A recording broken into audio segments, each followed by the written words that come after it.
Every blind hustle across the globe, from the cane to the block, from the braille to the boardroom. Don't get it twisted. We see what you can't. It's the hustle you can't measure. Pimpin', pimpin', pimpin', pimpin', pimpin', pimpin', pimpin'. Blind hustle, yeah, we get it. Blind struggle, still we win it. No vision, but we see clear. All hustle, year after year. Blind hustle, Memphis made. Blind hustle, crosses red. What up, what up? It's your gracious host, Terry Thomas, and you've had 24 hours to see the exit interview, the mock Criss Cole exit interview, the Terry Thomas version. Now we back yet again for round 2 with my uncle Brent Thomas, and we're gonna get right down to business. So I want to say thank you for tuning in. I want to say don't forget to comment, like, subscribe. Now this is your time to have your voice. This is your time to say whether we right, whether we wrong, whether you agree or whether you disagree. But it doesn't matter as long as you like, comment, subscribe, and let's put the truth out there. So I want to introduce my guest, my uncle Brent Thomas. How you doing today? I'm doing good. Ding ding, I'm back.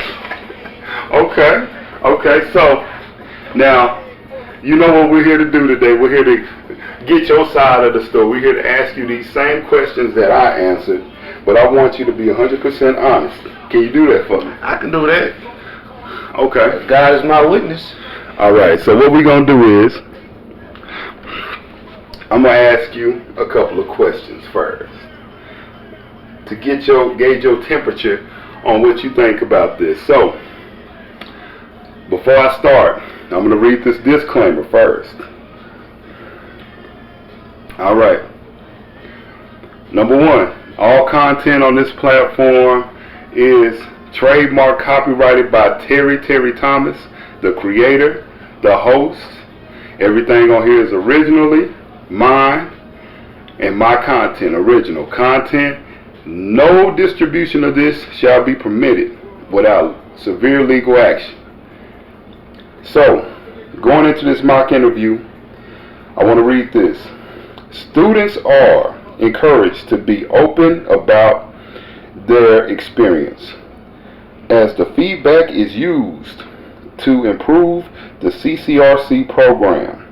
Although an exit interview is encouraged, leaving CCRC training is voluntary, and a student can depart at any time. Now, with that being said, the first question I want to ask you, Mr. Thomas, is, now I want you to think about this, so if you need me to repeat the question, let me know. Alright, what is the primary reason you are leaving the CCRC program? Okay, this is the exit interview that I was never given or had the chance to give. It's been a year later since I've been there, but now I'm given the chance to have an exit interview by a non-state employee of Criss Cole, which is my nephew. So now they have a chance to hear my opinion. So I was basically, not just say basically, I was graduated and not given a chance to give an exit interview so they can approve. Would you like to expand on that more? Why you it says, what was the reason, what is the primary reason you are leaving the CCRC program? I wasn't leaving. I was forcefully graduated. Well, They said my time was up, and I had to go. Do you imagine anything why they would say that? Oh, because out of the whole time that I was there, well, they tried to graduate me 4 months into my program, and then basically every month after that. And do you remember when that started? That was I went there in May 9th, and they tried to graduate me in the early October. Okay. Would you like to add any more to that question, or would you like me to move to the next question? Well, let's see. It's basically stuff. I was asking. My counselor at the time, Deanna Carter, why are you trying to graduate me? And what this college-educated person's response was, well, you need to basically. I'm sorry about that. Okay. What? That she really gave no answer. And then after that, I done went through had several counselors after that, but was still on the same issue of me graduating early.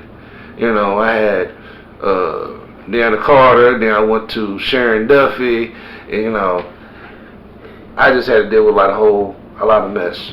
Okay. All right. Well, that's a perfect starting point, because this next question is going to go more in depth.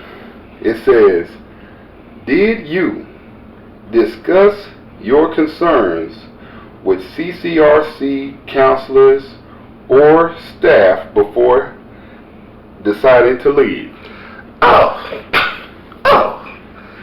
I discussed my concerns with Deanna Carter, Sharon Duffy, Trey Shaw, Julie Johnson. I discussed my issues with, Ed Cerna, Cheryl Fuller, and Tammy Martin. Mm-hmm. But, we're working on it. We're looking to do, we just want to help you, but I got no help. Because during that whole time that I was there, I dealt with more with inside political stuff like that, backbiting and backstabbing and stuff on their end, instead of getting the actual help that I needed. And well, let's just say this, especially for the record. Do you feel like your concerns were met with genuine care, or do you think were they trying to brush you off, or what do you think? Man, they was trying to sweep me up under the rug like some dirty dirt. That ain't good. Is there any more that you would like to add, or you want to move on to the next question? Add to it, okay. Because even with that, because when they wasn't having when they wasn't trying to deal with the, trying to dismiss somebody and stuff, they had staff member trying to go back behind and certify what they was trying to do. Okay. So when I had issues and stuff like that in my tech and stuff like that, you can just go to because only while I was there, I only had one official tech class. That was keyboarding. Mm-hmm. And then I was passed off. Hey, well, you're done. From that point, they was ready. Hey, well, move on and let's get you out of here. So I had to fight to get into my next tech class. Cause I never took no exit test from keyboarding. I had to fight to do that. Oh yeah, my tech teacher making keyboarding was Shane. Okay. All right. So let's go on to this next question. The next question is, what did you enjoy most about your training at the center? Oh, most things I enjoyed my O&M. I enjoyed my IA class.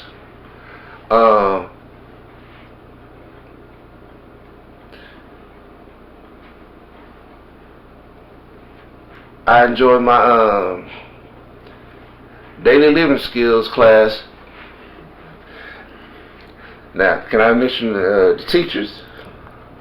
Oh, this is your interview. You can say whatever you want. Because I enjoyed I enjoyed my O&M class with my sensei, Yael. I enjoyed the people on IA, Kurt, big ups, teacher Bert, this the whole IA class, and my daily living skills class that I had him during the time I had him and stuff like that. Mr. Justice, yeah. I'm not gonna sit here and say everybody there was bad, because they wasn't. Mm-hmm. Okay. All right. Now we're finna get into the juicy stuff that the people came here to see. Here's the juicy stuff. This next question, I want you to be 100% authentic and honest in your answer, okay? Giving it that true Thomas controversial honesty. So, this next question says, what did you like least about your training? Least about my training? What I least enjoyed was how they tried to push me out of there within 4 months, and I had to fight to stay there to just get the bare minimum training that I had got, because the main reason I was there was to improve on my technology skills, dealing with computers, in which I was put off into the independent tech class, and and I had to deal with several teachers in that. I dealt with what's that bride's name? Megan Armstrong, but she was good. Now, given that I was a little hesitant going in, starting that independent class with her, but hey, we warmed up to each other, because I was kind of, upset about that, because I wanted to stay in their main class. I dealt with the gentleman named Aaron. He was good. He was a good tech teacher, but I'm pretty sure I could have learned a whole lot more from him if I would have had him as a regular tech teacher. And I had to deal with Mr. Otis. He was good in his way, But even with that, only person like Aaron and Mr. Otis, now they were basically certifying the whole Criss Cole. Well, let's get you out of here, But with the bare minimum of education of going through the regular tech classes, like a lot of people.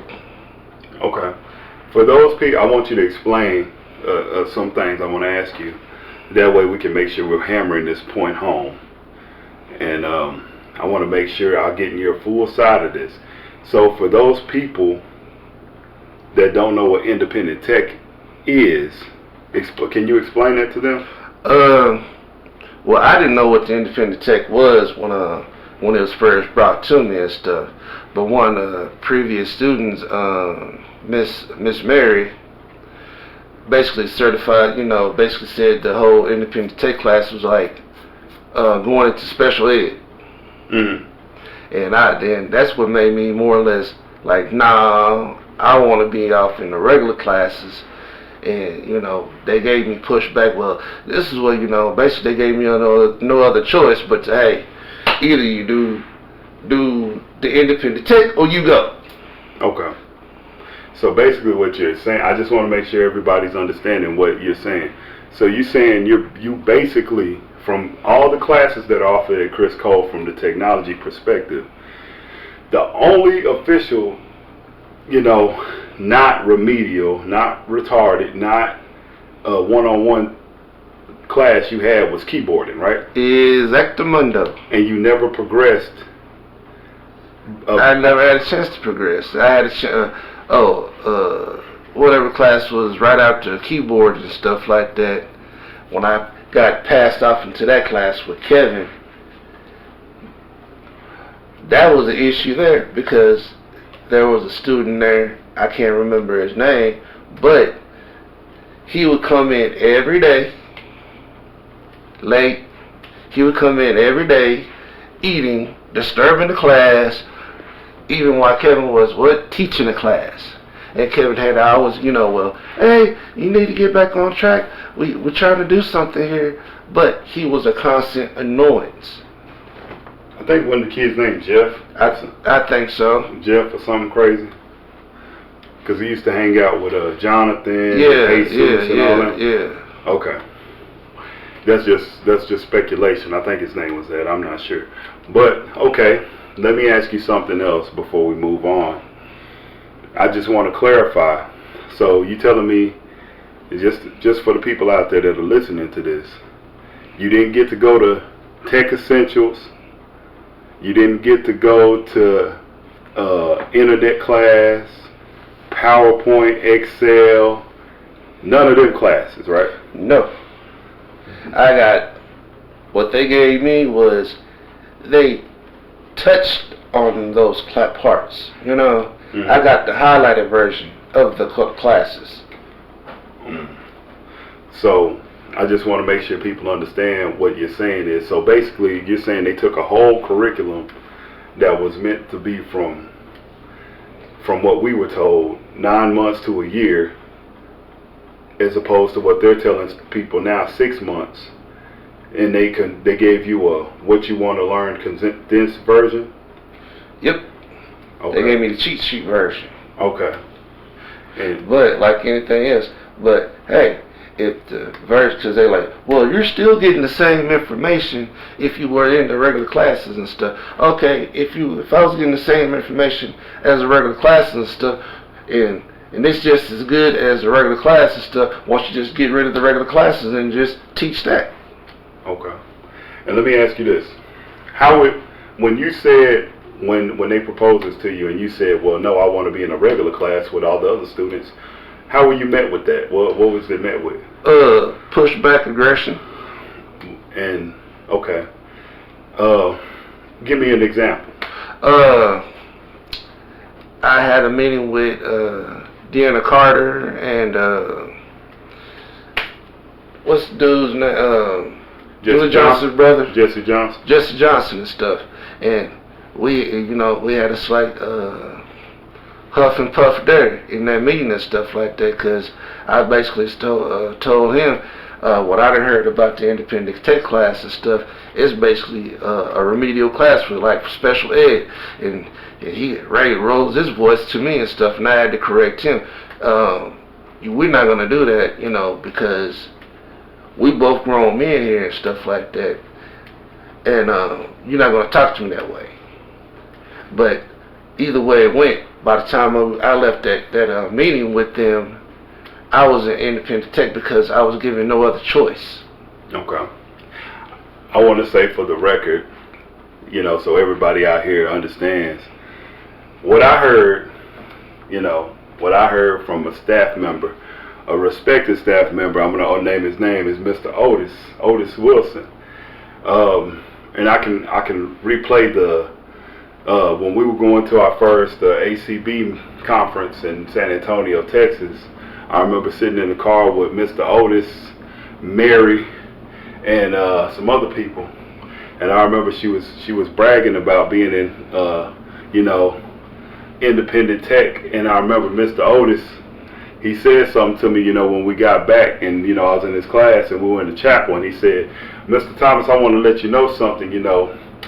I like Mary and everything as a student. She's cool, good student and everything, but he's like, I'm gonna let you know, I had to really hold my tongue in the van. I'm not really supposed to say this or anything, but I'm gonna tell you right now, independent tech it's not somewhere you want to be. And I said, well, what do you mean, Mr. Otis?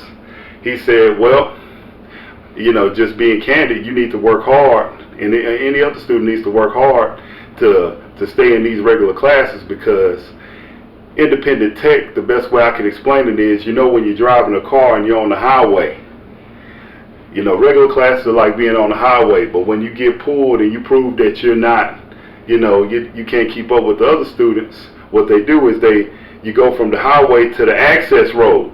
And I know a lot of y'all can understand this because a lot of y'all been sighted and y'all have driven before. So you're on the toll road, on the access road. Toll road won't take you so far. Yeah. And he said, and basically you don't want to be an independent tech because that's going to hurry your program and get you up out of here quicker. So I just want you to know that, Mr. Thomas. And I made sure to reiterate that to the other students there. Hey, Mr. Otis told me you don't want to be an independent tech. That's not where you want to be. So I just want to back that up, you know, what you said up there, by if this came from an instructor's mouth, then you know it's the truth. You know that independent tech is only going to get you so far, and I think that's an injustice. And let me ask you this question, because with the whole technology aspect, did you receive any technology from Criss Cole? I got a digital handheld visual magnifier and a Victor reader, which I had to fight, you know, had to ask about that. Okay. I just want to make sure you're getting everything out, because, you know, supposedly when you complete the program, you're supposed to, a lot of people have an ATU evaluation. Did you have one of those? I had an ATU evaluation. You know, I was in there about half a day looking at all the gadgets and gadgets and stuff like that. Like, oh, okay. You know, which going in thinking that, hey, I want to get a fair shake still, but still no. So, did you receive any of those recommendations? I got no laptop. I got no OCR equipment that reads for me. I got no what's the little thing that you kind of put behind your ear? Oh, you talking about the Orcam or Envision glasses? Envision glasses and stuff. I received none of these things. Is there a reason why you didn't receive any of these things? See, they switched up the game and stuff like that. So when I was basically getting ready to be pushed out and stuff like that, the program stuff, oh, well, you can't get this stuff until, you know, unless you're going to go to school or have a job. Now, this is going to ruffle some feathers out there, so get ready to be offended. From what you know personally, from what you've been told, are there people that haven't exactly completed the tech classes or completed the program that have received technology, as far as you know? Yeah. I know that when I was at the NFB meeting in Dallas and stuff, a gentleman named Luis, his last name I can't. Castellanos. We were sitting at the banquet dinner and stuff, and he told me that, hey, yes, Mr. Brent, it's been a while and stuff. Basically, short and all and stuff. He like, yeah, I just got my laptop just a couple of months ago. Mm-hmm. And he was another person that they pushed out early and stuff like that, and didn't get the full class experience. Okay. All right. So are you going somewhere with that story as far as examples of why would you think, let me just be honest, why do you think other people receive the technology that may have not completed the classes or the independent tech classes, and you didn't receive anything? Why do you think that is? Do you think there's a reason for that? Because they went along to try to get along, basically and stuff, and just you know, to get what they need, allegedly. What I want you to be. What do you mean by that? They want to kiss behinds and deep throat a couple of things just to apparently get what they need, Okay. But at the same time, you telling them and stuff, hey, why you gonna do this and stuff, you complain about the treatment that you're getting, but these people ain't giving you no actual tangibles, As far as you know, with any of these people that got this quote-unquote technology, from their counselors or for their ATU, do you know if they have any jobs from the people that talk to you personally? Have you heard about them having a job, or are they still looking for a job? Still looking for a job. When I had that conversation with Luis Corazon, or whatever his last name is, he was telling me that he was still looking for a job. Okay. But at the same time, with that being, with that, I know personally, because I was in the same class with the man, with Mr. Otis and stuff like that, and Luis did not have a strong grasp of how to use the computer. Okay. Well. But somehow or other, he got what he needed, though. Okay. So, with that being said, my brother, is there anything else you would like to add, or would you like to move to the next question? Let's see. Because remember, the question said, what did you like the least about your training? About it, how they mistreated people, different counselors. Oh, let me mention this: the counselor Jeff Mozo and stuff, with brand new intake students and stuff. I seen this with my eyes personally.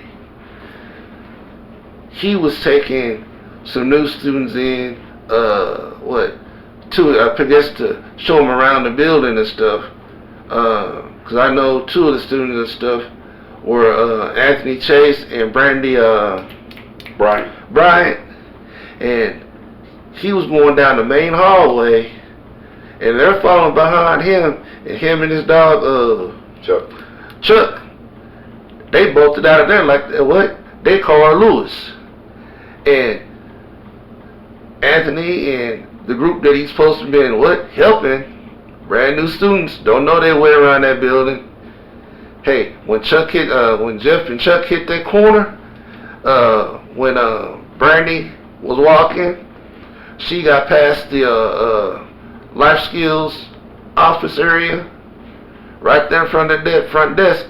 She fell. Jeff and Chuck was nowhere to be seen. And it took a few minutes for the people behind the front desk to come around to help Brandy and ask her, are you alright? Are you okay? But I reported him to his boss, the head counselor, Deanna Carter. But what happened to him? Not a thing. Not a thing. But that's just one instance of the non treatment that people get there. Okay. All right, moving on, brother man, to the next question, right? Let me see what you think about this. Do you feel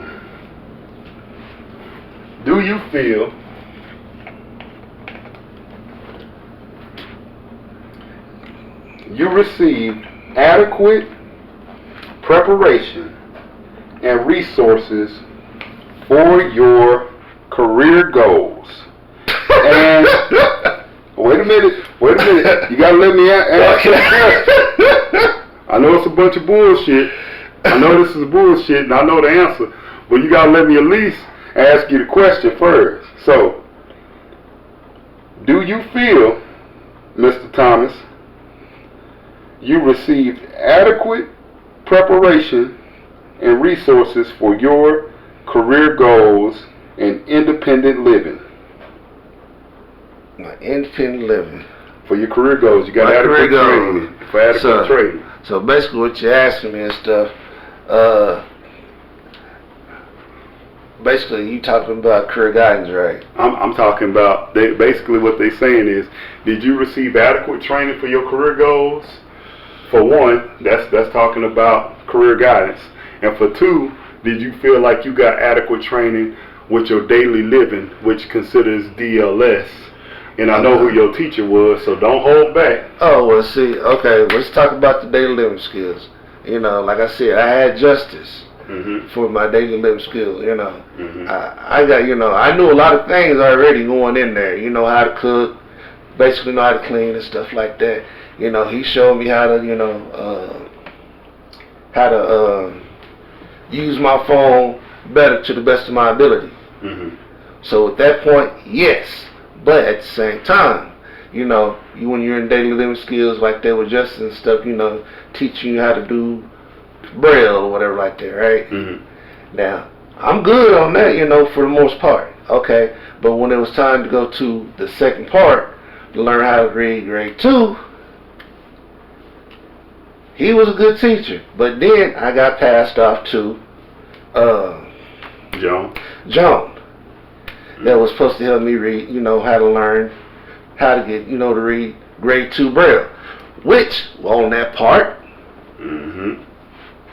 I was told by the head of the department at that time, Miss Cindy, telling me, oh, you don't need to learn how to read that, you know, you don't need to learn how to read grade 2 braille.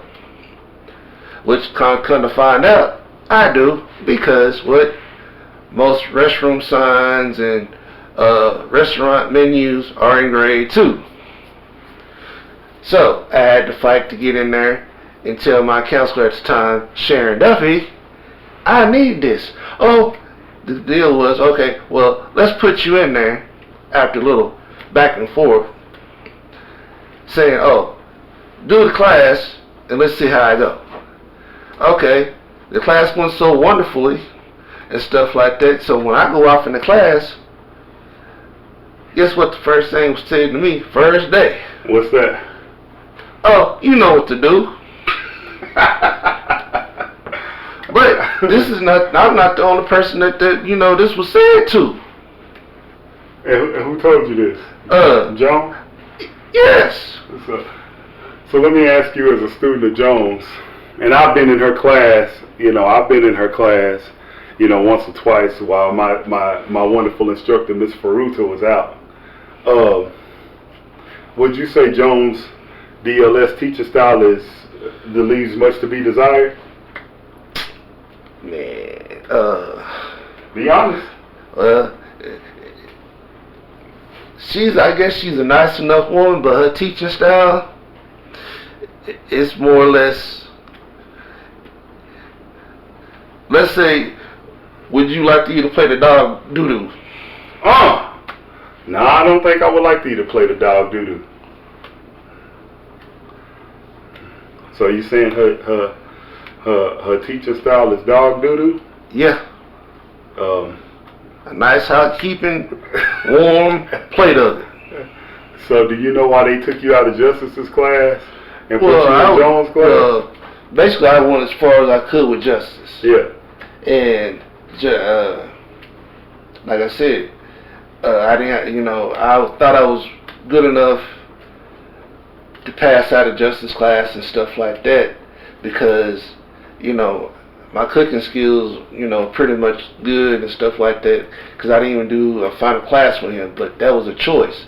But that was a choice that I made. Like, well, I'm good on that, Justice. I don't need to do that, so where do I go from here? Okay. So you say you opted out of doing the final meal? Yeah. Okay, and the final meal for y'all out there is at Criss Cole. When your final meal is when you got to the end of your cooking portion of DLS and you choose to make a meal for everybody, like you can invite your friends or your instructors, so you opt out of that. Okay. And so basically, let me ask you this. Putting you with Joan, right? Why didn't they put you with a better instructor? Because I know you. Oh, no. Okay. Well, there was a couple of days where Joan was out, and I was in, as you know, I was in your class with you, with Miss Fruta. Yeah. You, Chris Polanco and Miguel. Can't remember the last name. Torres. But anyway, within those 2 days that I was there and stuff like that, Miss Fruta helped me actually basically catch on to the whole reading the grade 2 Braille by making flashcards, you know, and basically brailing them out and stuff like that. So hey, this is what you do, and how to, you know, start memorizing it and learning it. But after those 2 or 3 days that I was in there, went back to Miss Jones' class, magically, oh, go in, okay, I'm feeling proud, and they're like, oh, okay, I can do something. First thing Jones tells me, oh, go to page such and such, and you know what to do.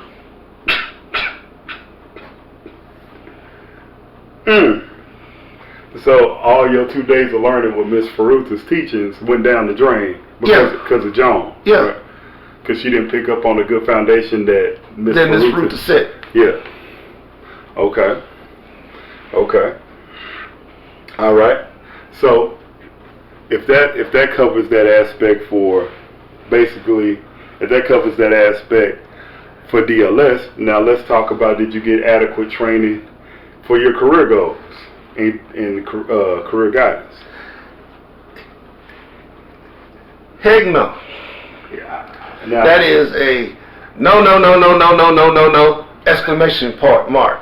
No. Now I want you I mean, we're past the 2-minute mark, so mild cussing, you can do that here. This is on this platform. I want you to feel safe. This is a safe space, even though the people that are watching this may not agree with what you're about to say.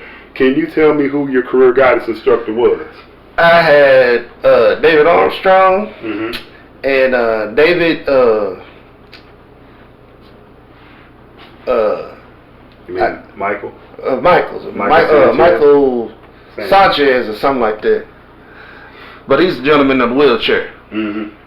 And had slight dealings with Marshall Nath. And the whole deal and stuff like that. Had to go back and forth with David Armstrong and my counselor Sharon Duffy and stuff, because basically they asked me what I want, you know, career skills I wanted to do and stuff, and I like to, you know, work and possibly go to school.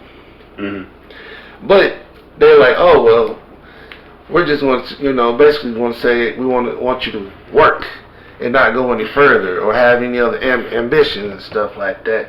And they was trying to push me towards just, hey, you can go work at the Lighthouse for the Blind.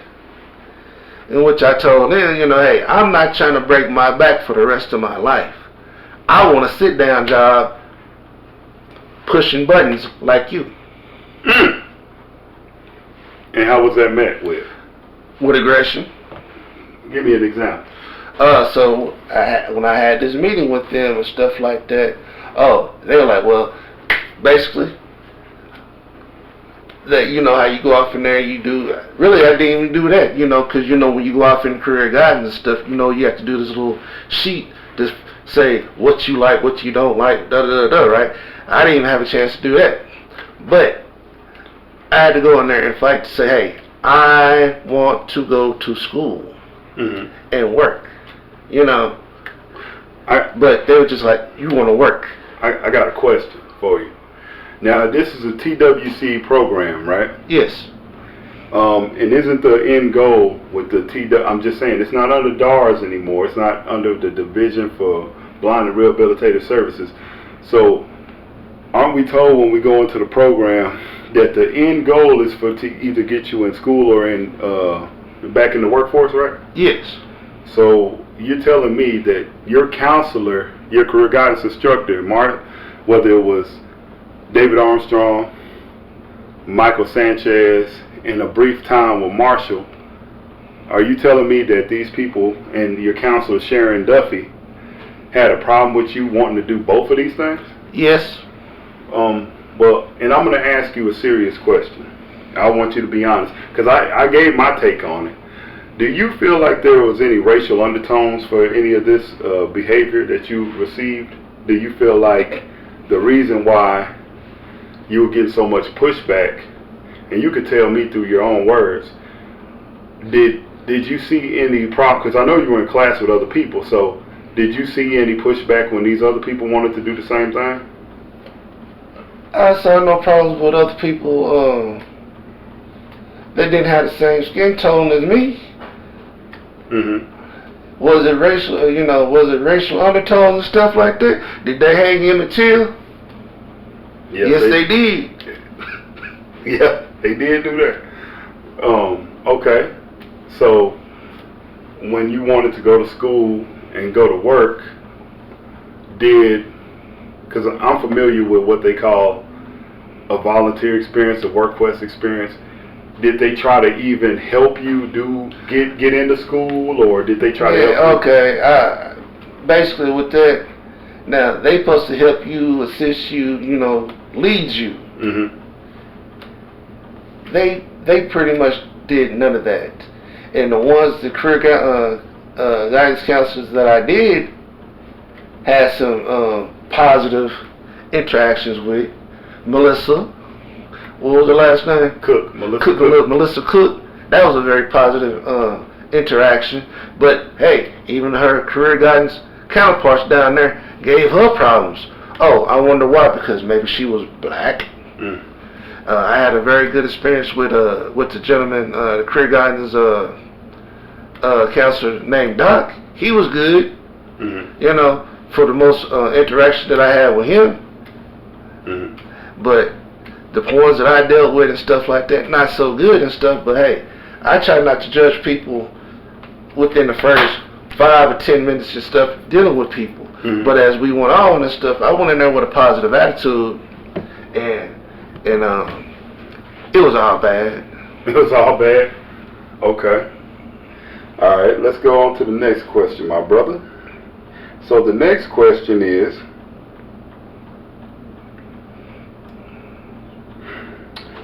was the supervision and support you received from your instructors and counselors sufficient? It was not. Not with David Armstrong, Michael Sanchez, or Marshall Ney. And why would you say that? Why would you say that? Oh, because somehow or other and stuff, when I was having a slightly bad day, dealing with a whole bunch of technology and stuff like that, because I had some hearing aids or whatever, and I like the technology and taking all this information and noise from computers and phones and stuff. We had apparently, he was wanting to try to force me to do something. I need you to do this website. Oh, I want to take a break. I'll do it later. And we had, apparently, he felt like I was being aggressive and felt threatened by, I'll do it later. I just need to rest for an hour, but I'll get it done. And so he took that, I guess, he took my assertiveness and stuff like that and saying, hey, as I was trying to make something out of nothing, because I had, he was trying to elevate the whole little conversation to like it was something being violent and stuff, and I had to tell him, hey, I'm gonna go do what I need to do, rest, and do what you asked of me, but for right now, you have a good day, sir. I had to de-escalate the whole incident, and from that, he was no longer my counselor. I went to class the next day, he was no longer there. Oh, well, just go to your room and do whatever, and do some research. 2 or 3 days later and stuff, 2 more days after that, I was in a meeting with my counselor Sharon Duffy and stuff, saying, hey, David Armstrong no longer going to be your counselor. I mean, your career guidance counselor, because apparently he was threatened. And so, within that confrontation and stuff like that, which was not a violent confrontation. it was recorded. I had facts behind my deal. This is what's said. You know, and with that even being said there, previous before class came in, you know, started, his wife came in. Megan Armstrong had a conversation with him.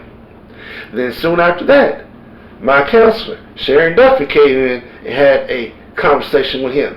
Which, hey, who was being was not getting what they needed at the time?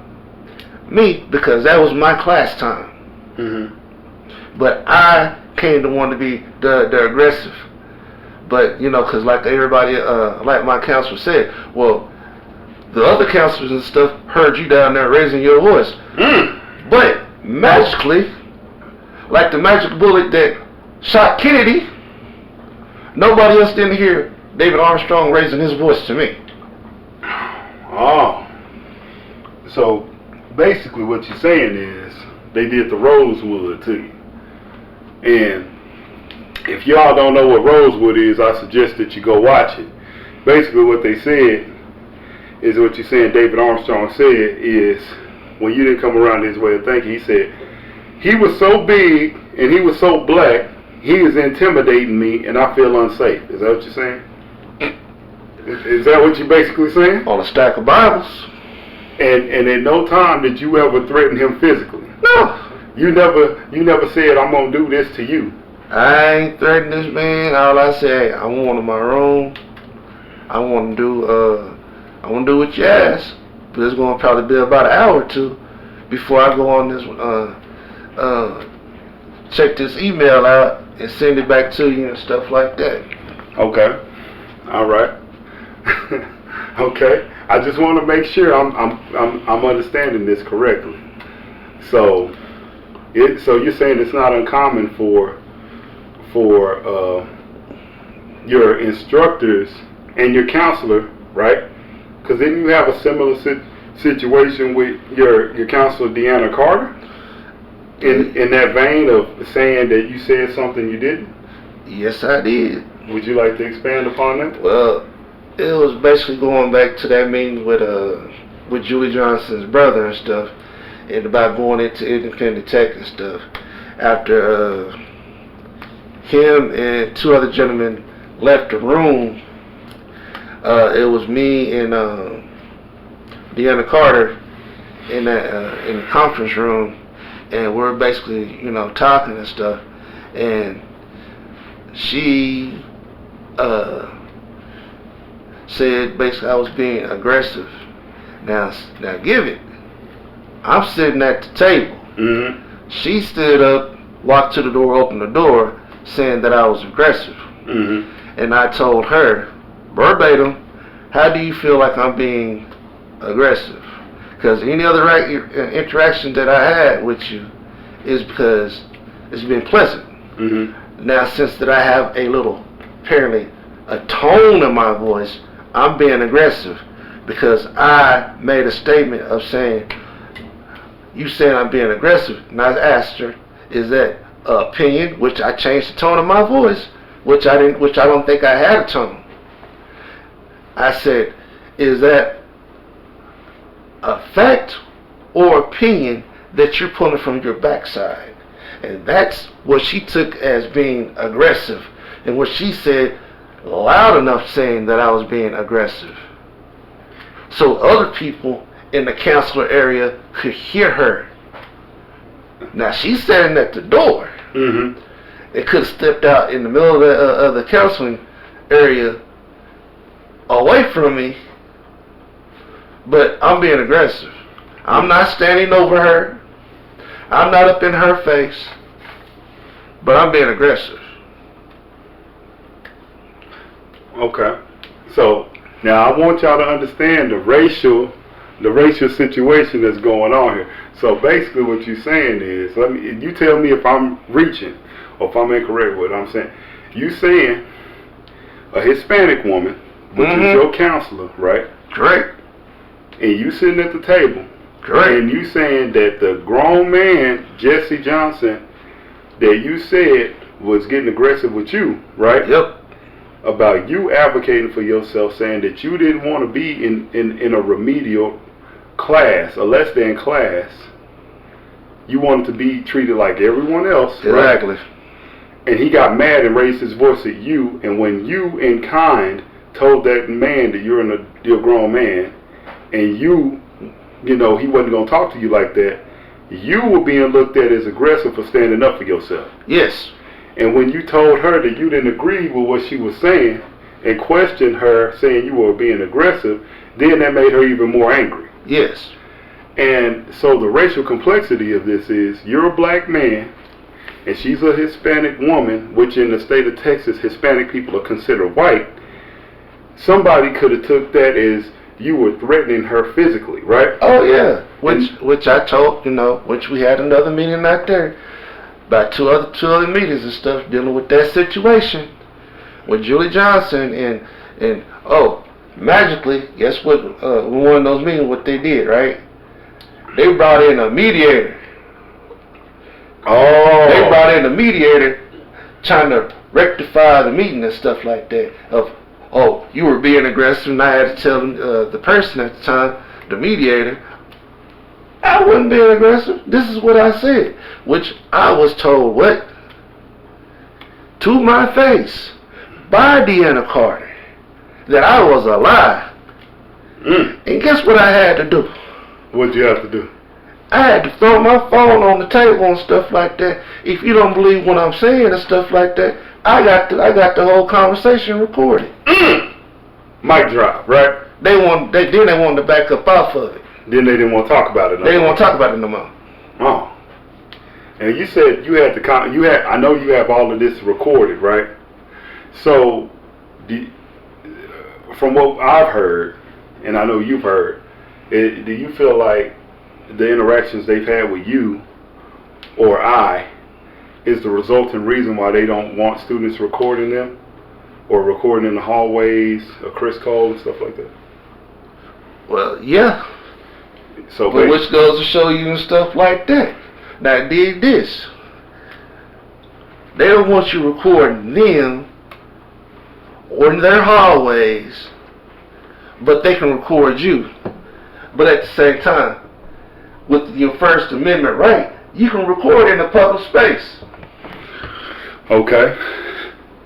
So, we're going to pause for the calls right here, and we're going to take a quick commercial break, and we'll be right back. We're going to go to the sponsor of this video, and the sponsor of this video is called Wagon Watchers. So, we'll be right back. Get your favorite drink, your favorite snack, and we'll be right back after these commercial break. If you got that wagon, let it roll. Wagon Watchers celebrates every curve, every queen, every confident strut. From ATL to H-Town, these fits are built for women who walk in their power and look good doing it. Wagon Watchers not responsible for neck sprains, traffic stops, or jealous stares. All parody products created and produced by Terry Thomas, the original Mr. Friendly. Wagon Watchers! Oh, oh, oh, oh, oh, oh. Please make it fit. Curves that don't quit. Eh, eh, eh. Because she got that wagon.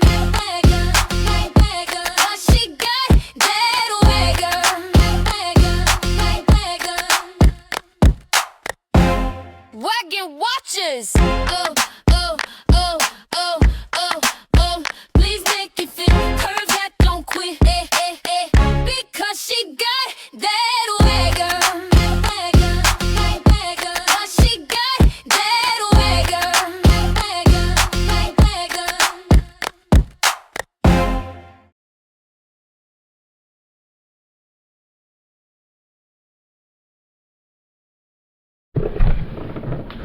All right, now we are back. Hopefully you enjoyed that quick commercial break. So, we're back with Mr. Thomas. So, Mr. Thomas, the next question that I want to ask you. Wait. We were still talking about the previous question. Previous question about what was it? Yeah, the previous question I asked you was about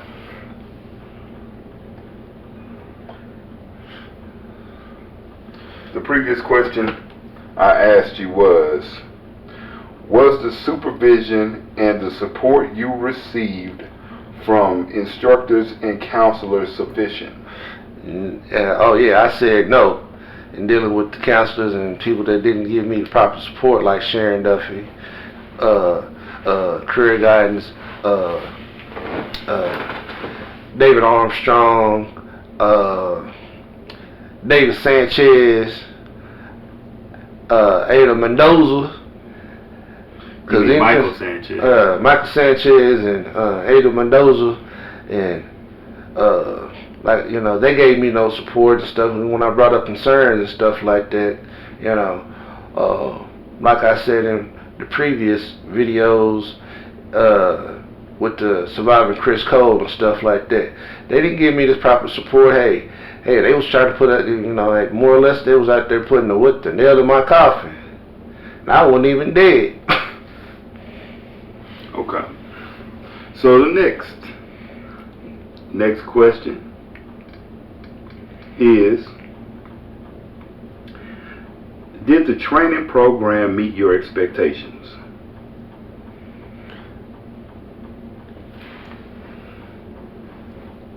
No, but yes, the parts that, you know, what met my expectations was, hey, more on in, more or less the parts with DLS, the AI, wood shop. You want to, you know, the people that might not know, they exceeded my expectations and stuff. What they put something before me to challenge me, and that's all I really wanted. Hey, let me, you know, put whatever you want to put it before me. Let me do it, and I'm going to do it to the best of my ability, and see if I'm going to conquer it or not. They did that. The aspects where they failed me and stuff like that is what the main thing I was there for: technology and the proper support of what the career staff right there. They're dealing with technology and the leadership of Criss Cole, like Julie Johnson, Trey Shaw, Ed Cerna, Tammy Fuller, Tammy Martin, and Cheryl Fuller. They got, you know, they failed me in that aspect where, hey, you wasn't there when I brought up concerns and where you had cracks in your organization, and you failed to fill the cracks or correct the cracks. So yeah, y'all failed me. Y'all failed me miserably. In career guidance? In career guidance, that was an epic fail. Okay. Because what? You got people and stuff like that. Hey, well, we're here to help you. Well, you didn't help me do. No, what you helped me do? I did. I was down there. You supposed to help me and guide me and stuff. But hey, I'm there, finding my own work quest. I'm up there going up to ACC, you know, enrolling myself, gathering the information. But hey, going to other trade schools and stuff like that. Then when I come back with the information, you don't even look at it. So how am I supposed to be successful and say, you want me to praise your name when you constantly, you know, you're not helping me move forward? But yeah, they failed me. Okay. So, next question. Next question is, how would you describe the overall training environment and culture at the Criss Cole Center? That's kind of a tough question, because I can't say it was all good, and I can't say it was all bad. But all I can say, hence again, with the AI, O&M, and DLS, you know, you got your certain parts in there, and with the certain, you know, certain instructors and instructors there dealing with the curriculum there is great. But you got more bad instructors than good ones. And when you got the good ones and stuff like that, hey, the powers that be at the facility and stuff is more harder on the ones that actually want to come there and do their jobs. You'll correct the good ones for doing the right thing, but you totally ignore the ones that's doing the bad. Like Shane, Winford,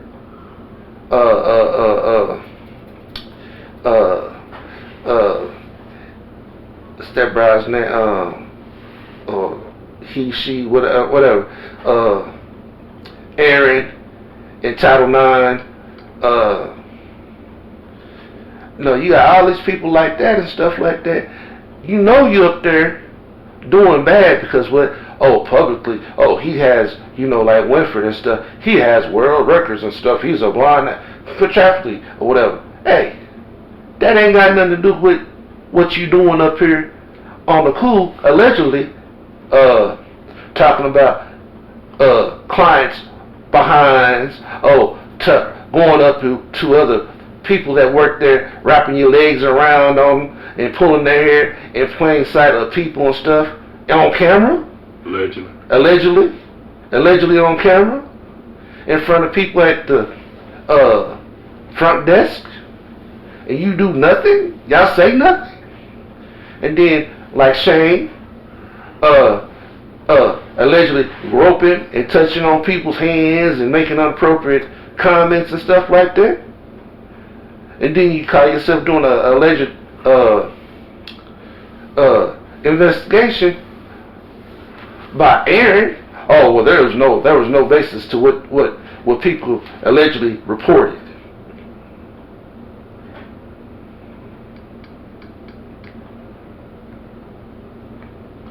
So that's how you would describe the environment, huh? The environment, man, it's stressful. And then you got okay.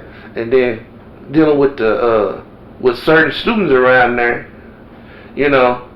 hey, you'll talk about it, talk about the wrongdoings or how people, instructors or other students make you feel uncomfortable and stuff like that.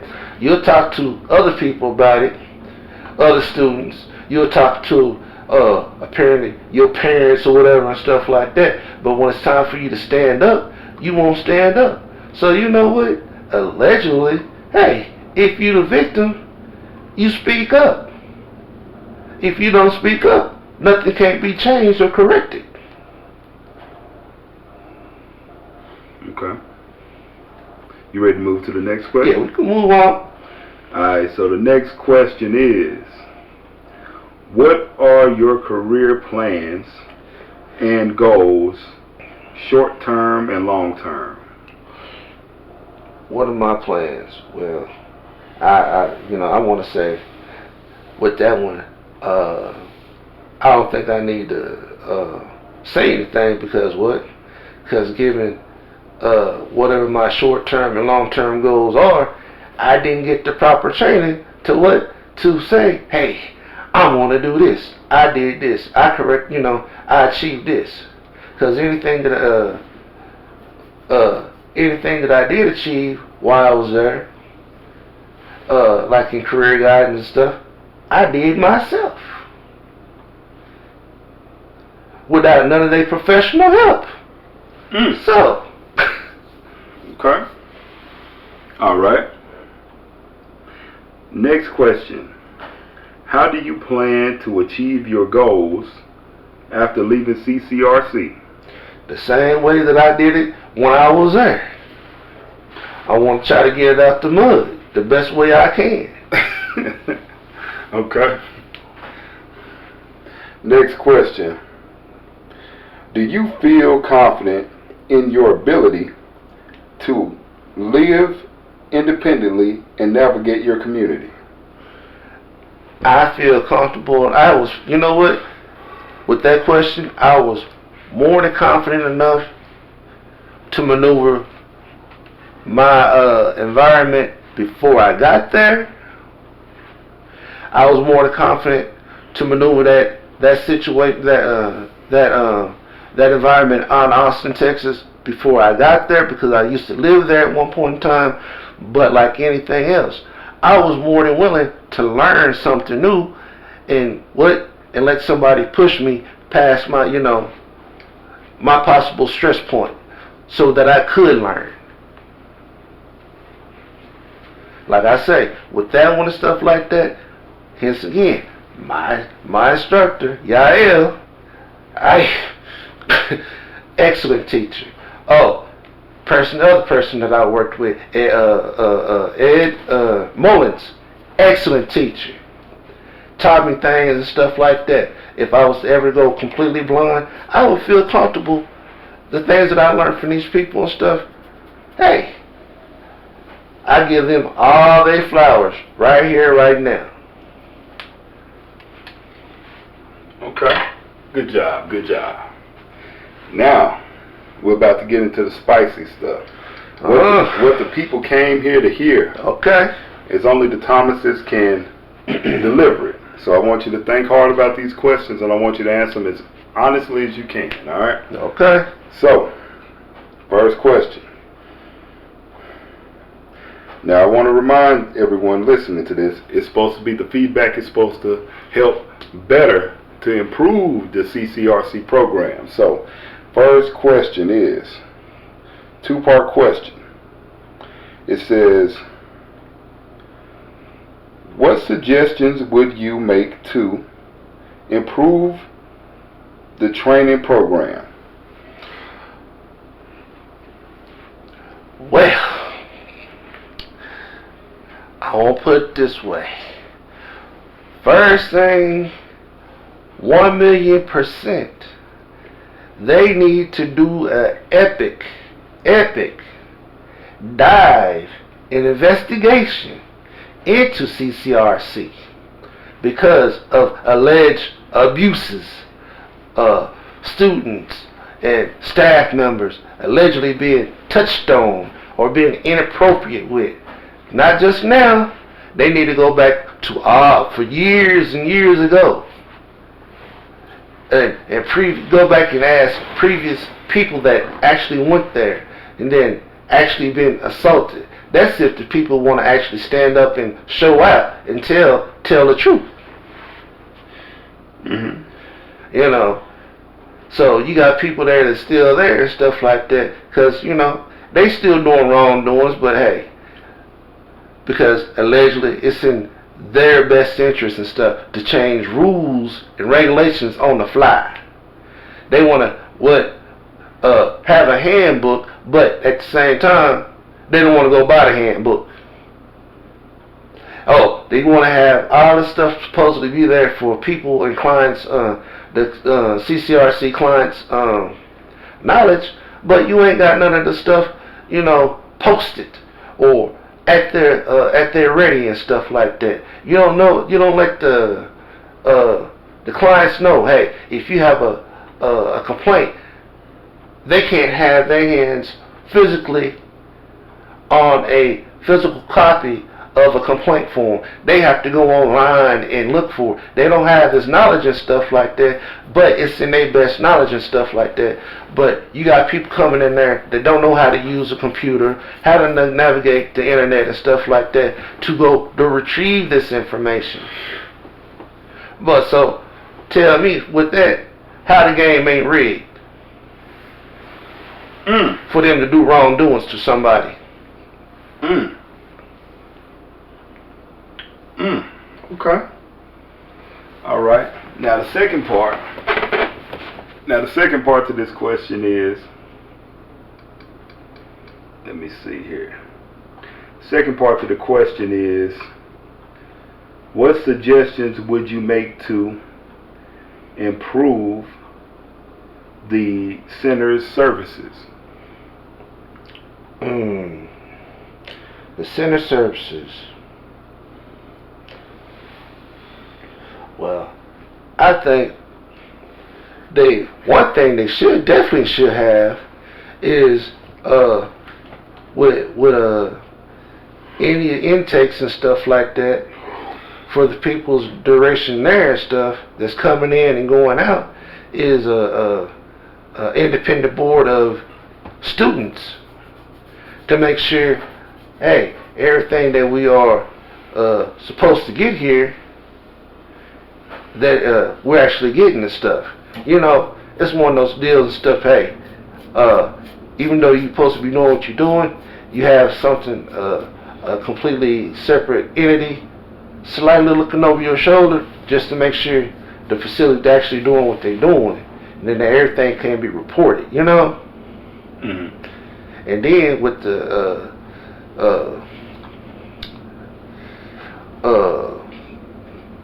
basically with that, and definitely the individuals and stuff that's coming in and going out, hey, y'all definitely got to be there to be willing to step up and show out if you are being mistreated. Mm-hmm. You know, it's easy to say about it, but hey, don't sit behind closed doors or behind around corners talking about what's been happening to you and stuff like that, and not willing to step up and show out. Hey, because if you're looking to be a victim, because if you want to be a victim, continue to be a victim from the area as soon as you step in the doors. Mm-hmm. But then if you do that, you letting the facility be the winner when you're supposed to be getting there to receive something. I agree with that. So the next question is, would you suggest or would you recommend CCRC to any other blind adults? Why or why not?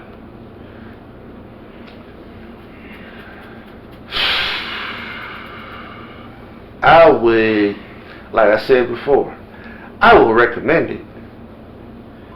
But you got to be aware about what potentially could happen to you. You know, because no matter where you go and stuff, even if you get a job, you want to have your good experiences on the job and your bad experiences. It's a good place, but it's a bad place at the same time. But at the same time, you got a lot of people there at the CCRC, you know, sighted, and especially visually impaired ones that are instructors there. It's going to be like crabs in a barrel. Mm-hmm. They're going to pick and choose who they can lift up and who they can raise and pull down into the depths of hell. You know, would I recommend it? Yeah, I would recommend it because, you know, one thing, if you are a brand new blind person or a visually impaired person, need new training, learn how to do new things and stuff like that. Yeah, because for one thing, they own a business in town. They got a monopoly on it. So we can treat you badly or we can treat you poorly. But you got to try to extract the good from the bad while you're there. You know, that's with the students and staff. But mainly the staff there, you shouldn't have to extract the bad from the good. Mm-hmm. Because they already got the blueprint for you. So anybody that's coming in and out, let them achieve what they want to achieve on their own merit. Mm-hmm. Their own the stuff that they can achieve and what they can. And what they can't, you improve on what they can't. Hold up. Okay. Now we get into the last and final question. This is the most controversial question. The last, and I want you to understand, for the people out there, this is your time to tell them everything that's on your mind and get it off your chest. Since you didn't get an exit interview and we had to do it ourselves, is there anything else that you want to tell us about your experience at Criss Cole Rehabilitation for the Blind and Visually Impaired? Well, like I say, the people in career guidance, besides the small people that I can't even get on one full hand that was actually good to me, but the rest of them, the administration, just separate people there, just staff members and stuff like that. Because if it was up to me, I'd shut the whole damn place down. Now let me be more clear. I would shut the whole damn place down and start anew. From the front offices, the counselor offices, career guidance, and stuff like that, and what in the leadership of the TWC. And why do you say that? Because if you're not there to actually help these people get what they need and stuff like that, why even have them around? Yeah. You want to sit here and treat white students, Hispanic students, and black students different, but in the main people that's going to be coming, come down and usually going to have a hard time with anything at this facility is going to be the blacks. But like we already know, like anything else, if anybody's going to do without anything, it's going to be the blacks first. Okay. And then dealing with that, let's talk about, like I said, like you said, what would you change or what they can improve on? Oh, they definitely need to dive in deeply with who they allow at their facility. Who they allowed to come in, because during my time there was an awful lot of creepy, inappropriate people that was there that made the facility uncomfortable for a lot of women there. And then there was a couple of women there that was actually inappropriate, doing things to people too. So they needed to make sure who they got coming in there, and actually who can follow the rules and regulations of this joint. Allegedly having students come in, because I need to smoke my cigar weed, or I need to have my Puerto Rican rum or whiskey or whatever, or supposedly and stuff. I'm supposed to be. I'm the king and queen of Criss Cole, and we help people do all this and that. But they get what they need, but at the same time, they ain't really there to help nobody else but themselves. And then, like anything else, you want to know anything truly about my nephew's situation, go back and listen to Surviving Criss Cole. That's if you cold-heartedly got the mind to actually sit down and listen to what we got to say and got the receipts on what we say. Because if you can sit down and watch a 2-hour comedy video, or binge watch Netflix, Tubi, Amazon Prime videos and stuff like that, but you can't sit down and hear and listen to a cautionary tale that can actually help you maneuver the Criss Cole Rehabilitation Center, that makes you a dummy. Nah, that makes you less than a dummy. That makes you a damn fool. And like anything else, and if you want, I'm here right now telling you, you got a problem with what I got to say, come on up here, right? Make a question, ask questions, come up in here. Hey, we can do what? We can do a live feed. You can knock down and say, hey, you a lie, or whatchamacallit. Because you got a lot of people out there, that still talking about me and my nephew and about our situation. But first thing that you'll put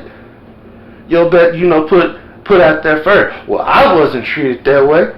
Well, that's like me saying, hey, because I can lift 300 pounds, why can't you? We're not going to have the same experience, but I know a lot of people have had the same experience that I have had. You don't need to learn grade 2. You don't need this. You don't need that. You don't need a 12-week work quest. Mention of the 12-week work quest. Oh, you know, my 12, and then we had certified proof on we were supposed to get a 12-week work quest from Tammy Martin. They cut that short. And you know, I worked my 12-week work quest, and what happened? I got 2 weeks. And you know what else happened with that? I still ain't got paid for my work quest. You know, fill out the paperwork and stuff like that supposed to be put on my debit card. Hey, I ain't seen it yet. I ain't seen no check in the mail. But they good folks. Shit, I'm like, what you call it? Hey, I ain't trying to compare myself to Jesus Christ or anything like that, but like anything else, I sure was crucified up there. My nephew was crucified up there. There was a lot of other black folks up there crucified. You know, didn't get the services and the training that they need. Not just me. And what's so cold about it, they was living in true colonizer history. Cause what? They even mistreated their own. They even treated some Mexican students, even treated some white students. So they was in true fashion of colonism. You know, we'll sacrifice our own because what? It's in our best interest. So you saying you ain't got paid for your work quest, right? I ain't got paid for it. Ain't seen it. They gonna tell me, instead of working 12 weeks, 2 weeks is better than nothing. Why can't you go somewhere and put on an application? I worked at a place called Next to New for 2 weeks, and what, you gonna take me serious as a person applying for a job? They ain't. Like Tupac said, this ain't slavery. Ain't nobody trying to work for no pay. Shit, apparently that's what they want. Well, that's what they want. Oh no, tell them about your work quest. How they sabotage your work quest. When I did have the glorious person, Michael Sanchez, gentleman in a wheelchair. Cause hey, if you see him, see him in the facility, he's easily be pointed out. But I thought he was a cool dude. Thought I could learn some things from him. Nah, he was a colonizer. He wanted to keep me down in the depths of the bowels of the slave ship. He didn't want to see me do better. Just like Marshall Ney, just like Julie Johnson, just like Trey Shaw. I had finally got a work quest to go to the lighthouse. Went there to the lighthouse. Oh, Marshall Ney sabotaged my interview at the lighthouse. Did the tour, talked to the people, and in the tour and stuff, I was talking to the lady. Hey, she gonna ask me, what days can you work? I said, I can work Monday, Wednesday, and Fridays.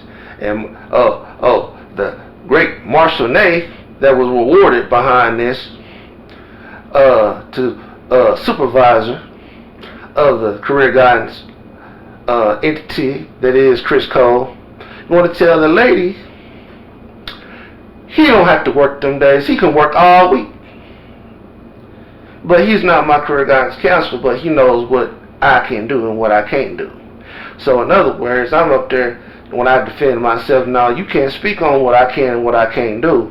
It became a problem. I go back and talk to his supervisor, the second of command of Criss Cole, Trey Shaw, and tell him what Marshall said and did. And nothing was done besides giving him what? Here, we're going to bump you up to the head of career guidance. And then, we're still working with Michael Sanchez.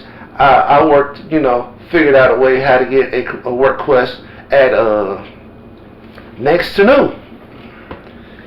Hence again, ready to show up and show out for Next to New. Nice lady there, nice people there. I got shafted for this summer program, interns and stuff like that. College prep. So they got their time in there. What they call it, Gear Up program? The Gear Up program. So I got shafted for the Gear Up program. Can you go into more detail of what you mean by they shafted? I was already prepped. Basically, paperwork already ready for me to be signed off on, and for me to get paid and stuff from Next to New. And then, you gotta look for something else. You gotta do something else because our Geared Up kids is coming before you. When I was already geared up, I already stepped into the store. So, do that tell you?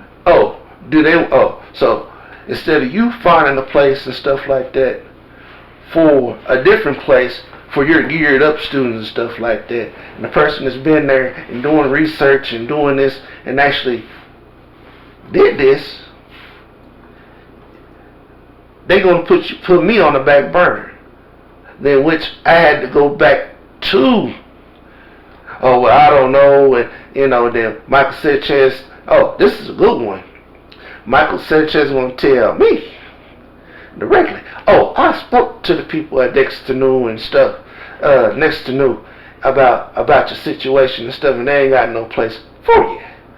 Now, see, if I was a good black person from the times of old, of slavery days, I would have accepted that answer. But I and my nephew went up there and talked to the lady of Next to New that was in the position to hire somebody for a position. We went up there and talked to the lady for about 30 minutes and stuff. She took us around and showed us around a little bit, and we sat down to talk to her, and I brought up Michael Sanchez's name. But guess what? What? They ain't never heard no Michael Sanchez. She ain't never heard of him. She ain't never spoke to him. Even the head person of Next to New, which talked to and asked her about it, he ain't never heard or spoken to no Michael Sanchez. So let me get this straight. Basically, what you're saying is you did all the research. Yep. You did all the footwork. Yep. To get to establish a relationship with Next to New. Yep. On your own. On my own. And then what they do to directly not give you a 12-week work quest, they push their summer program Geared Up students in there after you done all the work. Yep. And then this forced your work quest to be back until the end of the Geared Up program ended and stuff. And then when it was time for me to step back into this position at Next to New, I only get 2 weeks. Because the center conveniently needs to be re-renovated and stuff. Yeah. Okay. But that's my fault. That's your fault. But see, my thing is, historically, for all you people out there that don't know your history, historically, this is not the first time that this happened to black people. It's historically proven that colonizers, whether it be white people or other races, like to come in and jump on the wave, jump on the hard work that black people have done, and call themselves, taking liberties with the things that you had work going in the first place. No, let's do it better than that, nephew. Let's do it better than that, right? Yeah. That's like, you did your footwork, your leg work, your research and stuff like that. Just like anything else, what did they do? When you got your work quest and stuff at Big Frog T-shirt, what did they do? When they pushed you out of your position at Big Frog T-shirts, that'd be a good place for our Geared Up students. Yep. They sure did. They sure did say that. I did just like you. But who did? Who stepped in? That colonizer. Yep. Michael Sanchez. I gotta go up there and talk to him. Yeah, I need to go up there and talk to him. And nobody else, but I put the list together. I came up with all these places. Like, what was it? I came up, I established a relationship with Amy's Ice Cream. I established a relationship with Jump Around or whatever. Jump right? USA. Oh, they want to put their geared up students there too. Yeah. So all the work that we did, they came behind us and said, oh, well, we could put our geared up students in, or they got me to work late purposely, or they wanted me to get hit by a car and walk under the busy freeway of 290. No. Let's do one even better. Let's even do one even better. Yeah. Oh, cause it's time to show up and show out and tell the truth. Cause what about the job fair that we went to? Yep. We went around to different people in the at the job fair for the city of Austin. For the city of Austin, talking to different people and stuff, and we asked the people, city of Austin people and stuff like that. Hey, why is not more, vision impaired or blind people, working in city positions and stuff? Mm-hmm. Oh, that's a good question. But they was open and willing to have a discussion about that, and maybe even put people in, vision impaired and blind people in those positions, with some discussion. And me and my nephew talked to one of the top people there. They got his hand in everything. And he said, hey, give my number to the supervisor of Criss Cole, which would be Julie Johnson. But, oh yeah, that's wonderful. That's great. We might need to put you and Terry in the outreach program. Oh, so once we get to talk, once I talk to him, and have them come up here, and y'all could be part of the whole deal too. But what happened to that? It went nowhere. It went down a dead-end street. We could be on the seminar team and the outreach team, and y'all are out there doing the outreach's job, and the man say, yeah, I would like to come there and talk to the person over Criss Cole, and get a working relationship on with that, potentially, maybe, actually get some people in these city positions, as request. Yep, facts. So, what I would like to say is a lot of people out there running their mouths about you and me, and they don't even know that we wasn't looking for no congratulations, no pat on the back, but we looking out for not only ourselves, but we looking out for all the people at Criss Cole, all the students. But the only thing that people can say about you and I is how we reacted to what we are going through. And let's be perfectly honest about what's going on here. Most of the students at Criss Cole couldn't handle what we went through because if an instructor gives them a hard time or calls them a name, right? They ready to fold. They ready to break down. They ready to fold, or you didn't get a position at a job interview, or it's a terrible thing. Yeah, or it's too stressful. Yeah. Or so you supposed to be there building confidence and stuff, but you're knocking the people down. Instead of building up the confidence, you're knocking them down. Or I'll say this. We seen personally, firsthand, the mistreatment of somebody. Let's talk about how they did a wonderful lady. Let's talk about how they did Susie Drum. Let's talk about how they did Miss Susie. How they had her working over there. Running back and forth at the ACB conference that we had in San Antonio. Had her running back and forth around the center, helping out this person, that person, and stuff.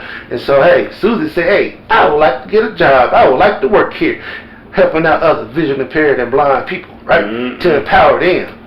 Oh, they gonna tell Susie, you can't work here to 6 months to a year. Mm-hmm. But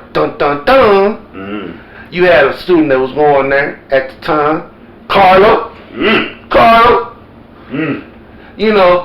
mom to everybody and this and this and that. Supposedly, supposed to be a good person. Supposedly, somehow or other and stuff, before you graduated, You got a job. you got a job working in the tech department.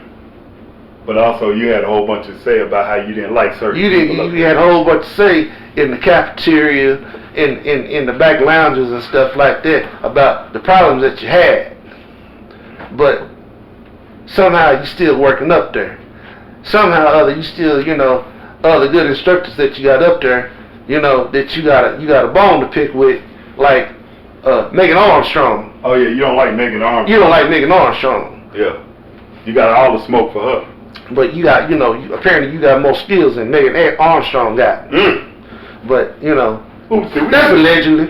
Allegedly. Oops, did we say that? Allegedly. Oops. Did that slip? Oh shit. Because, whatever's done in the dark will come to light. But anyway, moving on to other people and stuff like that. It's just a lot of misdoing and stuff like that. Kissing people's backsides and stuff like that. And they up there elevating certain people and stuff like that. Like whatchamacallit. Oh, Cameron and Scott, they're such great people. They want the best for you and everybody. Yeah, as long as it's in their best interest. Oh. But if you, I'm like, what I want to say this: if you don't believe what I'm saying, these same people, anybody, Criss Cole staff, students, former students, current students, administration people, Julie Johnson, Trey Shaw, Ed Cerner, Tammy Fuller, Tammy Martin, Shirley Fuller. Hey, I'm right here. I ain't hard to find. Say, tell me, I'll be wanting to come to your facility, have a conversation with you about everything that we have talked about. Then it's supposedly exposed.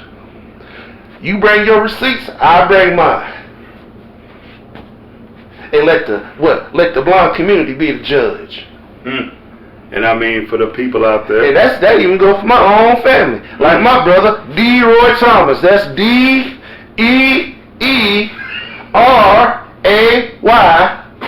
D-Roy Thomas. T-H-O-M-A-S.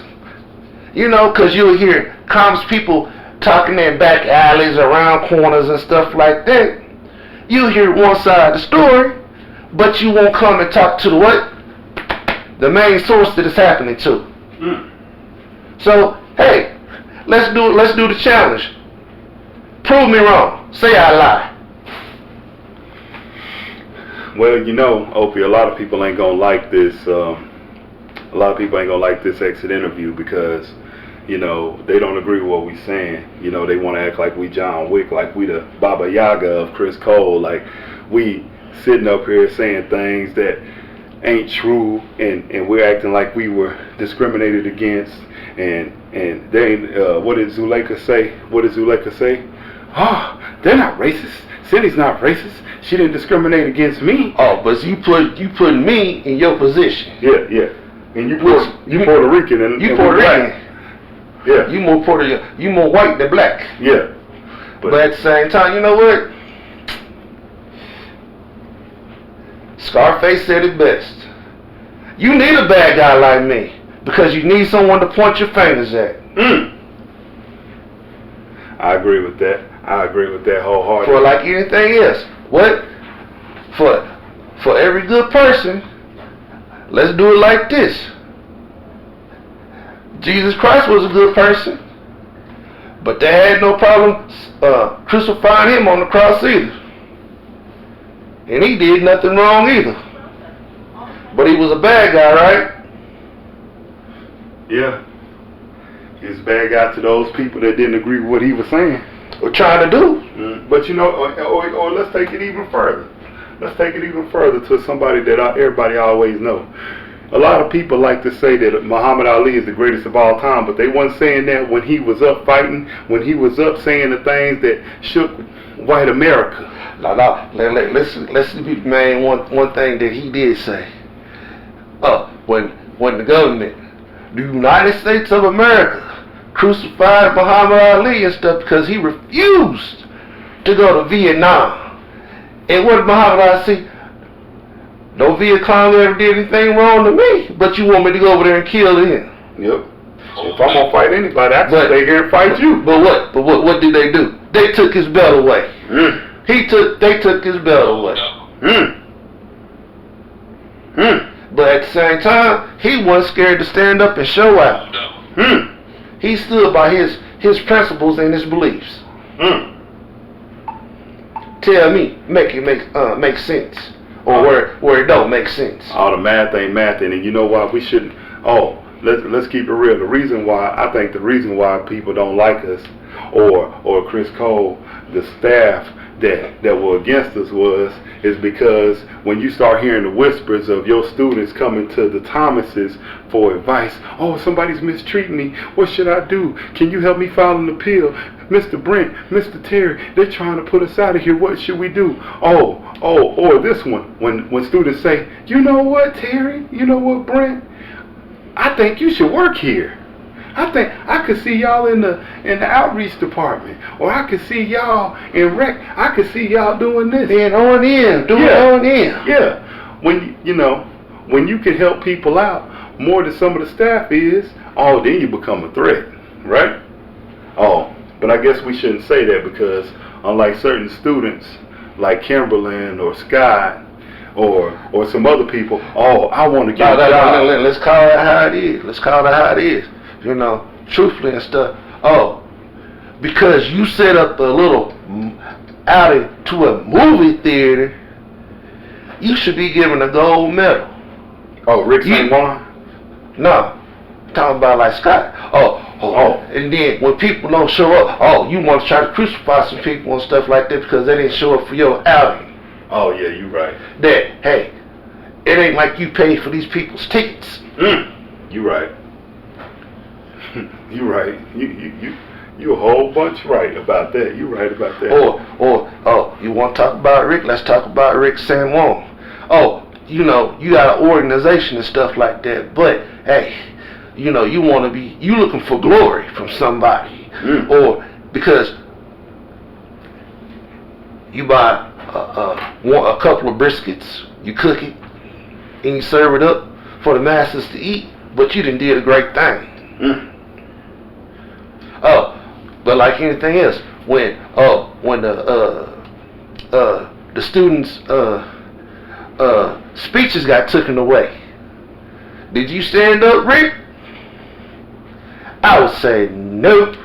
But when it came time for you to graduate, you had to write out a speech to be pre-approved by Julie Johnson, Trey Shaw, whoever it may be. And when they told you no, what you do to them? They became all sorts of MFs and all sorts of bad words. God, Marley?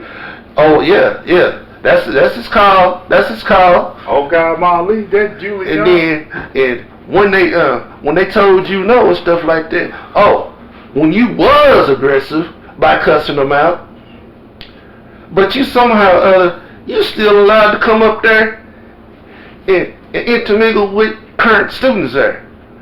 Tell me, make it make sense. You mean they didn't escort him out with an armed security guard? No, they didn't have him escort out with their bully. Damn. But me, I didn't cuss nobody out. I didn't threaten nobody, but I got escorted out by armed security guard Julie Johnson and saggy bottom Deanna Carter. So have it make sense. Well, it ain't gonna make sense, but I will say this.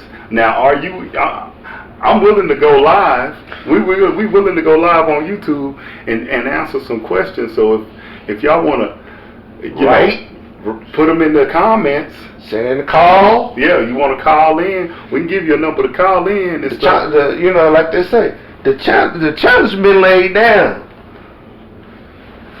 Staff members, administration people at Criss Cole or at the TWC, students, family members, call in, submit a question, and say, you wrong about this, and have us prove it.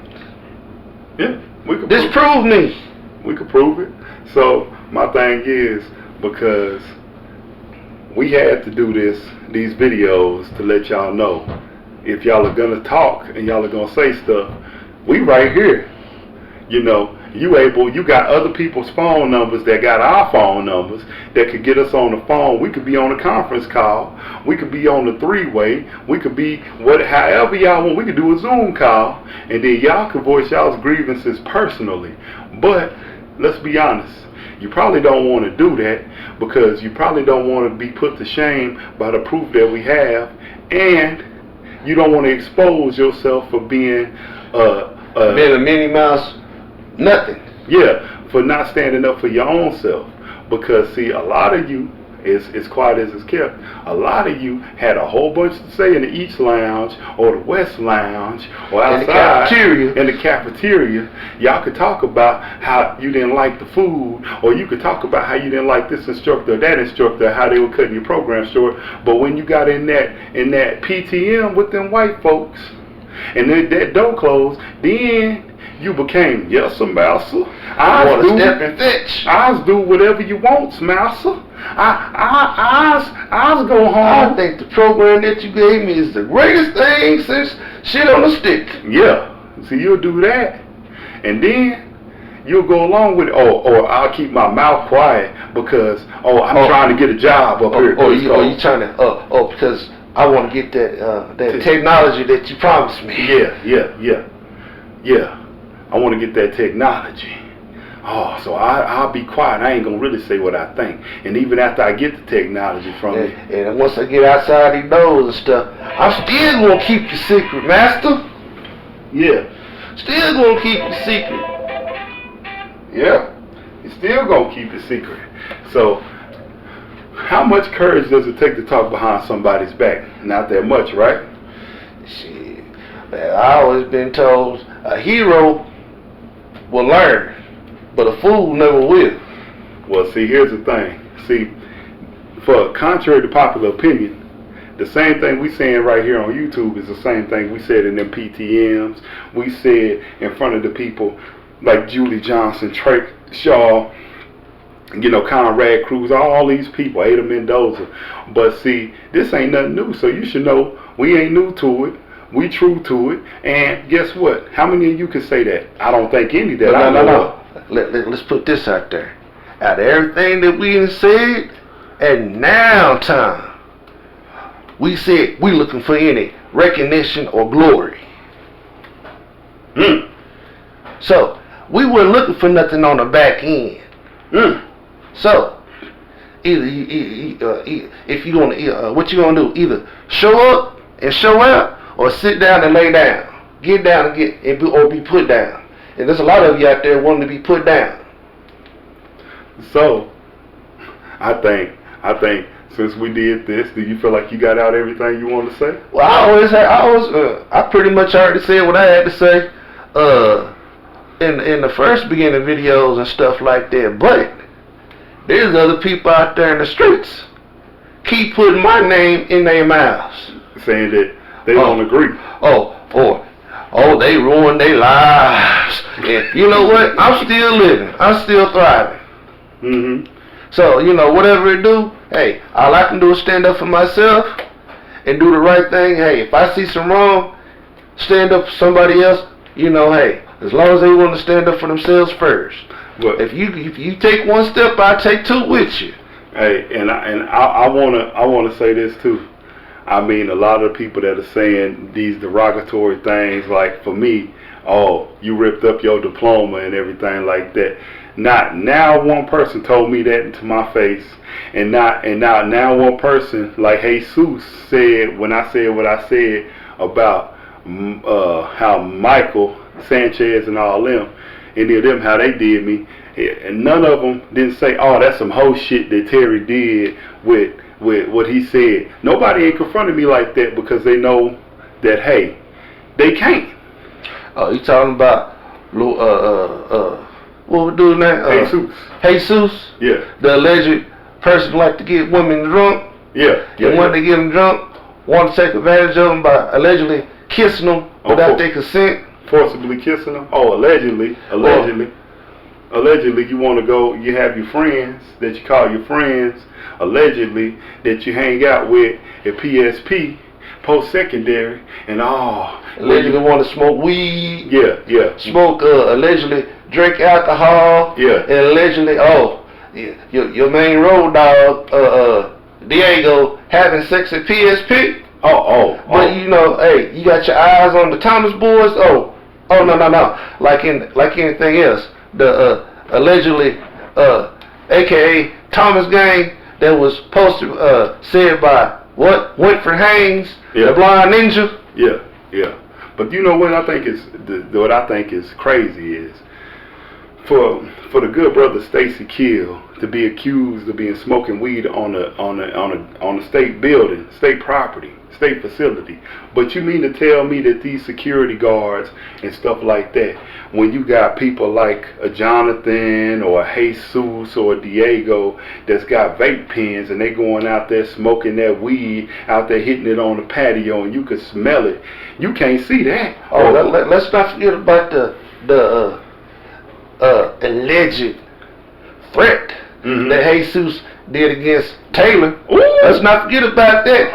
And that brother recorded the alleged recording that he recorded himself. You mean when allegedly Jesus went out and got drunk at the Brass Tap with some homies and stuff, and then the poor defenseless girl Taylor, the poor defenseless white young lady Taylor, was sitting in the East Lounge, and they got this all on tape, all on camera, allegedly, and he goes in there and he tells her, hey, you fucking with my friends and stuff like that. Oh, you fucking with my friends, then you fucking with me, and I'll expose you, and this and that, and you mean to tell me when this happens allegedly, then the young lady, she starts crying.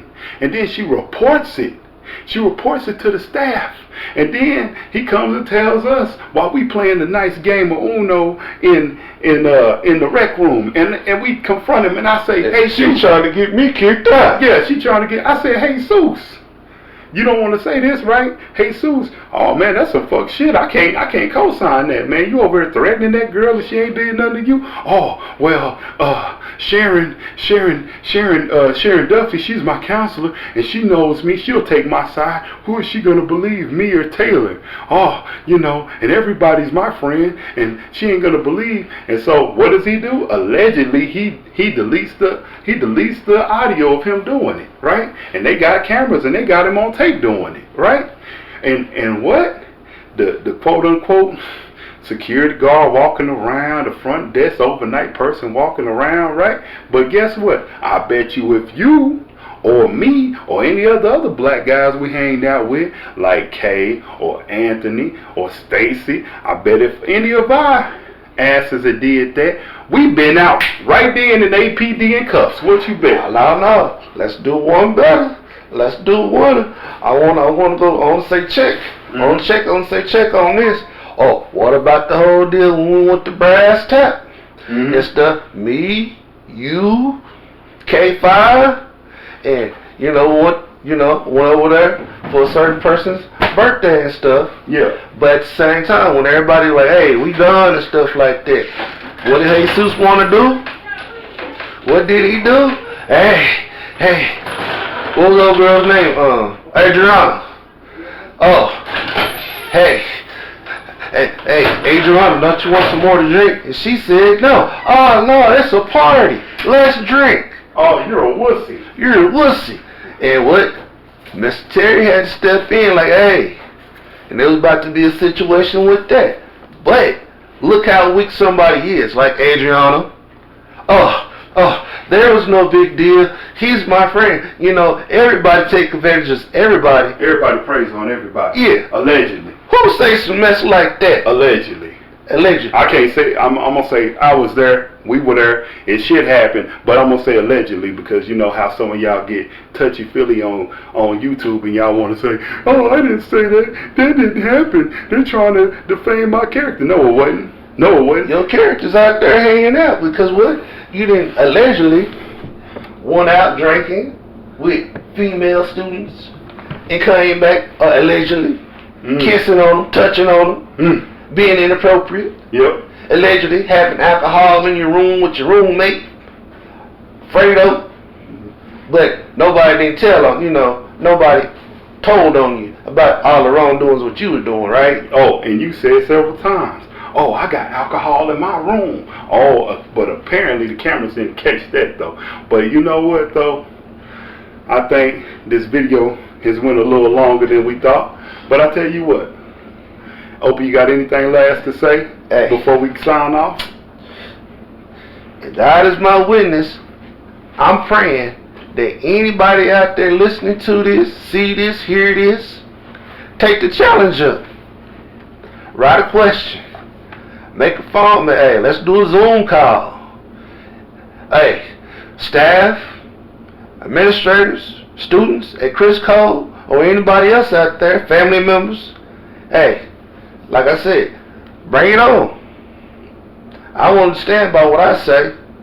I want to show up and show out if need be. Defend my character, my name. But one thing about that, I'm used to being the bad guy. So the bad guy asks y'all, bring it on. Yeah. Well, all right, with that being said, y'all have a good day, and Lord be with you. I'm Mr. Terry, your gracious host, Terry Thomas. You've been watching Mr. Terry TV, and as always, I wish you health, wealth, and protect yourself. And we out. And with that, you know the theme song at the end.